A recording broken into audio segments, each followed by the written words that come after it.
sapagkat ang kabayaran ng kasalanan ay kamatayan, ngunit ang kaloob ng Diyos ay buhay na walang hanggan sa pamamagitan ni Kristo Jesus na ating Panginoon.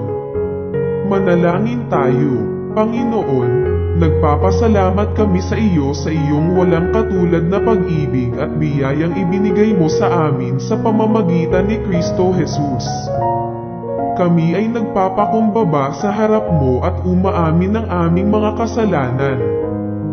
Salamat sa pagbibigay mo sa amin ng pag-asa sa kabila ng aming mga kahinaan.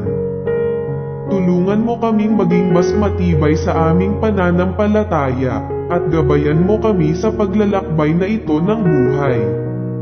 Sa pangalan ni Kristo Jesus, aming tagapagligtas, ay aming idinadalangin ito.